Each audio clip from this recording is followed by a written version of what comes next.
केंद्रीय गृहमंत्री अमित शहा यांच्या दौऱ्याच्या पार्श्वभूमीवर काँग्रेसकडून जे आहे ते त्यांना निषेध आंदोलन केलं जात आहे। या दौऱ्याला निषेध करण्यासाठी या ठिकाणी आंदोलन जे आहे ते काँग्रेसच्या वतीने केलं जात आहे आणि या ठिकाणी संपूर्ण प्रशासन जे आहे ते सज्ज झालेलं आहे। या सर्व आंदोलकांना जे आहे ते या ठिकाणी रोखण्यासाठी या ठिकाणी आपल्यासोबत या संदर्भात बोलण्यासाठी पोलीस उपायुक्त आहेत। आपण त्यांच्याकडून जाणून घेऊयात। सर, नेमका काय व्यवस्था आहे? हे आंदोलन जे आहे ते अवघ्या 1.5 किलोमीटरवर जे आहे सभास्थळ आहे, या ठिकाणी कशा प्रकारे पोलीस बंदोबस्त जो आहे तो ठेवण्यात आला आहे?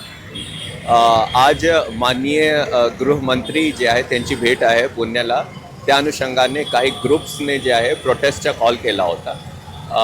त्या अनुषंगाने आपण त्यांना रितसर उत्सव चौक वरती त्यांना परवानगी दिलेली आहे आणि त्याच्यात आपण बंदोबस्त पण काही नेमलेले आहे।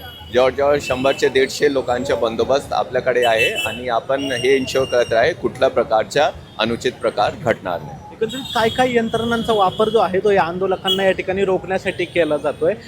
काही ज्या अश्वधुराच्या ज्या असतील गन्स असतील त्या वगैरे पण या ठिकाणी पाहायला मिळाल्या का आंदोलनात?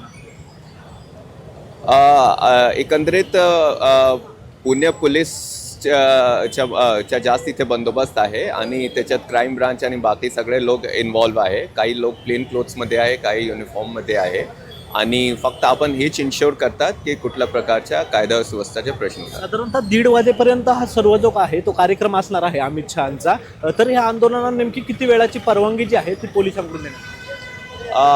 त्यांनी अशी परवानगी दिली होती की आपल्याला 1 ते 1.5 तास जे आहे त्याच्या आपल्याला त्यांना निदर्शन करायचे आहे। त्या अनुषंगाने आपण त्यांना परवानगी दिली। धन्यवाद सर, आमच्याशी बातचीत केल्याबद्दल। हे होते गोवर हसन, जे DCP आहेत आणि संपूर्ण जे पोलीस प्रशासन आहे ह्या दौऱ्याच्या निमित्त जे आहे ते सुरक्षेच्या कारणास्तव हे आंदोलकांना या ठिकाणीच रोखण्यासाठी जे आहे ते प्रयत्नशील असणार आहे, अशी माहिती आपल्यासोबत बोलताना गोवर हसन जे पोलीस उपायुक्त आहेत विशेष क्राईम ब्रँचचे त्यांनी आपल्याशी बोलताना दिली। त्यामुळे या दौऱ्याच्या पार्श्वभूमीवर जे आहे ते या आंदोलनाकडे सर्वांचंच लक्ष असणार आहे, कारण एकीकडे पेपरफुटीसारखा मुद्दा असू देत किंवा देशातील वाढती बेरोजगारी या मुद्द्यांना धरून जे आहे ते काँग्रेस या ठिकाणी आंदोलन करते आणि या आंदोलना स्थळापासून अगदी 1.5 किलोमीटरच्या अंतरावर जे आहे ते या ठिकाणी केंद्रीय मंत्री अमित शहा जे आहेत त्यांची सभा पार पडणार आहे। त्यामुळे पोलीस प्रशासनाकडून या आंदोलकांना या ठिकाणी रोखण्यासाठी शर्थीचे प्रयत्न जे आहेत ते केले जात असतात आपल्याला पाहायला मिळतात।